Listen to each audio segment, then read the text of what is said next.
இதாம்மா மீனம்மா வீடு. மீனம்மா தாம்மா இருக்காம்மா. வாங்கம்மா வாங்கம்மா. பார்த்துக்கலாம் இருங்க, பதட்டப்படாதீங்க. சரிங்கம்மா என்னம்மா சரிங்கம்மா. அம்மா நீங்கள் தானம்மா மீனாம்மா? அம்மா படுங்க படுங்க படுங்க. என்னாச்சும்மா? எனக்கு 2 பொம்பளை பிள்ளைங்கம்மா. அதை வளர்த்து அதை நான் கட்டி கொடுத்தம்மா. என் புருஷனே எனக்கு சரியில்லைம்மா. நான்தாம்மா உழைச்சி 42 வருஷம் அதை காவல் பண்ணேன். எனக்கு இப்போ உழைக்க தெம்பில்லை. பிள்ளைங்களும் என்னை பார்க்கறதுக்கு வசதி இல்லைம்மா. அதனால எனக்கு ஒன்றும் நீங்கள் தாம்மா எனக்கு கவலைப்படாதம்மா. நான் அன்புமலை தான் சமூக சேவையிலேருந்து வந்திருக்கேன். இந்தமாரி முடியாதவங்களுக்கு நாங்கள் உதவி பண்ண தான் இந்த இடத்துக்கு வந்திருக்கிறோம். நீங்கள் எதுவும் கவலைப்படாதீங்க. நீங்கள் எல்லாம் செய்வோம் போவோம்.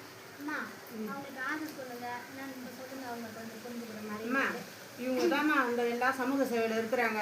உன்னை பார்த்துட்டு அதனால தான் அவங்ககிட்ட போய் சொன்னேன். அவங்க எவ்வளோ பேருக்கு நல்லது செஞ்சுருக்குறாங்கம்மா. நல்லதே நடக்கும், பயப்படாதீங்க. அம்மா இவங்களை பார்த்துக்கிறீங்களாம்மா? நல்லா பொண்ணுக்கெல்லாம் சொன்னீங்களா? பிள்ளைங்களுக்கெல்லாம் சொன்னோம்மா. அதுக்கு வர முடியாது, வசதி இல்லாத வர முடியாத இருக்குது அம்மா. அதோட நாங்கள் சொன்னோம், நாங்கள் பார்த்துக்கிறோம். ஒரு அரசாங்கத்தில் இருந்து ஒரு அம்மா இட்டிட்டு வரேன்னு சொல்லியிருக்காங்கன்னு சொல்லி. சரிங்கம்மா, நீங்கள் எதுவும் கவலைப்படாதீங்க. இது மாதிரி வந்து முடியாதவங்களுக்கு பிள்ளைங்க இருந்தும் சம்பாரித்து எல்லாத்தையும் கொடுத்து இன்னைக்கு ஒன்றுமே இல்லாமல் கடைசி காலத்தில் இந்த அம்மா அன்னைக்கு 10 ரூபா வேணும்னு சொல்லிட்டு சேர்த்து வச்சுருந்தா அந்த அம்மா நிலைமை இப்படி ஆயிருக்காது.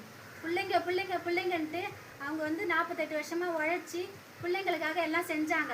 இன்றைக்கி அந்த அம்மாவுக்கு வந்து அந்த பிள்ளைங்க கூட இருந்து பார்க்குறதுக்கு ஒரு நிலைமை இல்லாமல் இன்றைக்கி கடைசி காலத்தில் இப்படி இருக்கிறாங்க. இந்த மாதிரி நேரத்தில் நாங்கள் வந்து மனிதாபிமானத்தோட இந்த அன்புமலை சமூக சேவையிலேருந்து வந்து நாங்கள் இந்த அம்மாவுக்கு உதவி பண்ணுறோம். நீங்கள் எதுவும் கலங்காதீங்க, நாங்கள் இருக்கிறோம்மா.